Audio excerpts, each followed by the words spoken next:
వచ్చారు. చంద్రబాబు ఫ్యామిలీపై వ్యక్తిగత విమర్శలు కూడా చేశారు.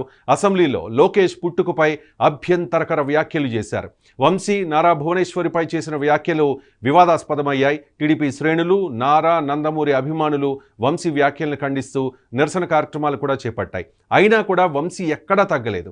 జగన్ అండ చూసుకుని వంశీ మరింత చెలరేగిపోయారు. 2019 ఎన్నికల్లో టీడీపీ తరపున గెలిచిన వంశీ కొద్ది కాలం పాటు పార్టీకి, చంద్రబాబు నాయుడుకు విధేయుడుగానే మసులుకున్నారు. ఏమైందో ఏమో ఒక్కసారిగా తన ఎమ్మెల్యే పదవికి రాజీనామా చేశారు. వైఎస్ఆర్ కాంగ్రెస్ పార్టీ వేధింపులతోనే వంశీ తన పదవికి రాజీనామా చేశారని అంతా అనుకున్నారు. అప్పట్లో వంశీపై పార్టీలో సానుభూతి కూడా పెరిగింది. తన నిర్ణయాన్ని వెనక్కి తీసుకోవాలని, వైసీపీ వేధింపుల్ని మూకుమ్మడిగా ఎదుర్కొందామని టీడీపీ పెద్దలు వంశీని బుజ్జగించే ప్రయత్నం కూడా చేశారు. కానీ వల్లభనేని కొడాలి నానితో ప్రత్యక్షం కావడంతో వంశీ వ్యూహాన్ని కాస్త లేటుగా తెలుసుకున్నారు టీడీపీ నేతలు. వైసీపీలోకి వెళ్ళిపోవడానికి వంశీ రాజీనామా డ్రామా ఆడారు. దానికి వేధింపుల కలరింగ్తో కవరింగ్ ఇచ్చారు. పార్టీ మారాలంటే నిర్భయంగా మారిపోవచ్చు, వెళ్ళిపోవచ్చు. కానీ వంశీ ఆడిన రాజీనామా డ్రామా అప్పట్లో ఏపీ రాజకీయాల్లో సంచలనంగా మారింది. వంశీ వైసీపీ కండువా అయితే కప్పుకోలేదు. కానీ మొదట్లో వైసీపీ ఎమ్మెల్యేలతో అసెంబ్లీలో కూర్చోవడం, వైసీపీ నేతలతో వ్యాపార లావాదేవీలు జరపడం లాంటివి చేసేవారు వంశీ.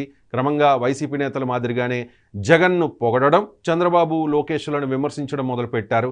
ఇది ఎంతవరకు వెళ్ళిందంటే చివరికి లోకేష్ పుట్టుకను కూడా అపహాస్యం చేసేలా, సభలో లేని భువనేశ్వరి గురించి మనం కూడా మాట్లాడుకోలేని భాషలో వంశీ చిల్లర వ్యాఖ్యలు చేశారు. పార్టీలకు అతీతంగా మహిళలంతా వల్లభనేని వంశీ చవకబారు వ్యాఖ్యలను ఖండించారు. చంద్రబాబు ప్రెస్ మీట్లో భావోద్వేగానికి గురయ్యారు, కన్నీళ్లు కూడా పెట్టుకున్నారు.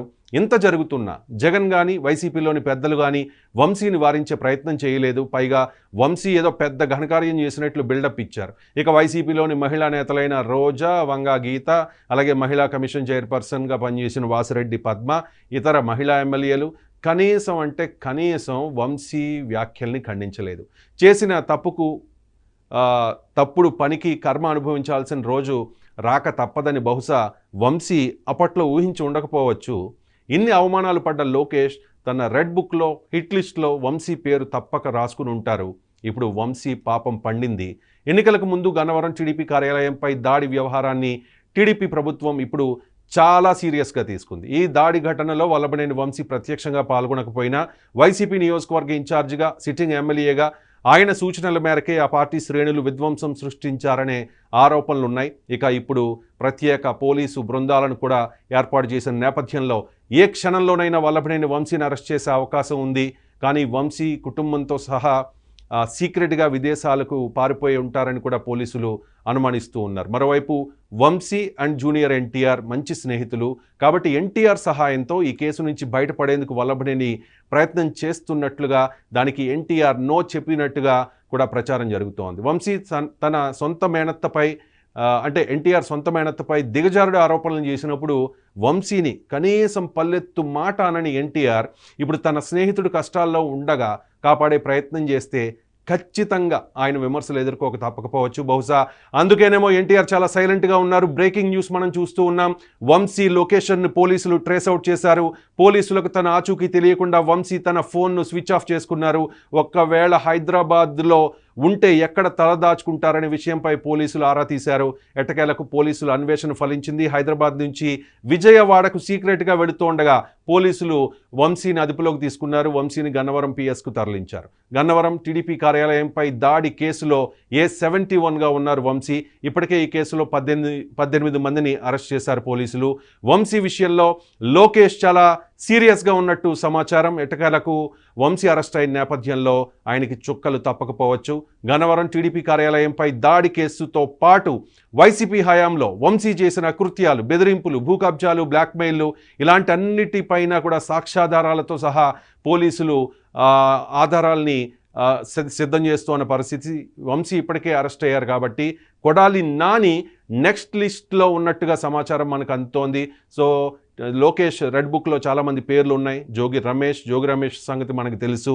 ఆయన జగన్ మీద విపరీతమైన భక్తితో ఆయన దగ్గర ఆయన్ని ప్రసన్నం చేసుకునే పనిలో ఏదో మంత్రి పదవి వస్తుందనే ఉద్దేశంతోనో ఉండవల్లిలోని చంద్రబాబు నాయుడు నివాసం మీదే దాడికి ప్రయత్నం చేసిన జోగి రమేష్, అలాగే నోటికి వచ్చినట్టు ఇష్టం వచ్చినట్టుగా పవన్ కళ్యాణ్ని, చంద్రబాబు నాయుడిని మాట్లాడిన అంబటి రాంబాబు, అలాగే గుడివాడ అమర్నాథ్, ఆల్రెడీ వంశీ అరెస్ట్ అయ్యారు. నెక్స్ట్ కొడాలి నాని పేరు కూడా మనకి వినిపిస్తూ ఉంది. వీళ్ళంతా కూడా అధికారం అండగా చూసుకుని అహంతో జగన్ మన వెనక ఉన్నాడు, మనం ఏం చేసినా నడుస్తుంది, మనకు 151 మంది ఎమ్మెల్యేలు ఉన్నారు కాబట్టి మనం ఏం చేసినా నడుస్తుంది, కాలం అంతా ఎప్పుడు ఒకే రకంగా ఉంటుందని అనుకున్నారు. కానీ కర్మ ఫలితం అనేది ఒకటి ఉంటుంది.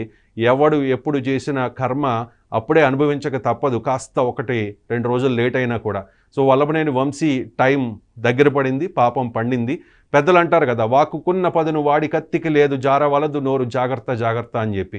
వైఎస్ఆర్ కాంగ్రెస్ పార్టీ నాయకులు శృతి మించి అడ్డు అదుపు లేకుండా నోటికొచ్చినట్టు రోజా, అంబటి రాంబాబు, పేర్ని నాని, గుడివాడ అమర్నాథ్, ఇంకా చాలా పెద్ద లిస్టే ఉంది. వైఎస్ఆర్ కాంగ్రెస్ పార్టీ నాయకులందరికీ కూడా అదొక క్వాలిఫికేషన్ అన్నమాట.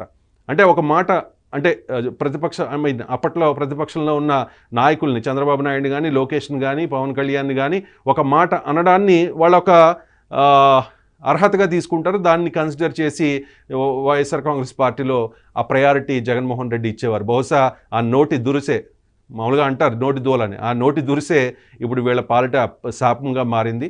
అధికారం ఉంది కదా అని చెప్పేసి ఆయన తెలుగుదేశం పార్టీ బీఫామ్ మీద 2019లో గన్నవరం నుంచి గెలిచినా కూడా ఆయన తర్వాత పార్టీ మారిపోయి నోటుకు వచ్చినట్టుగా వల్లభనేని వంశీ, లోకేష్ని, చంద్రబాబు నాయుడిని. ఓకే, రాజకీయాల్లో విమర్శలు అనేవి చాలా హుందాగా ఉండాలి, రాజకీయ విమర్శలు చేసుకోవాలి. కానీ ఇంట్లో పిల్లలు, పెళ్ళాలు, ఆడవాళ్ళు, వాళ్ళ సంబంధాలు, ఇవన్నీ కూడా వ్యక్తిగత వ్యవహారాలు, నోటికి వచ్చినట్టుగా మాట్లాడితే ఎవరికైనా కూడా పాపం పండే సమయం రాక తప్పదు. అధికారంలో ఉండగా అహంతో నోరు జారిన నేతలకు తిప్పలు తప్పవు. 1 by 1 అరెస్టులు స్టార్ట్ అవుతూ ఉన్నాయి.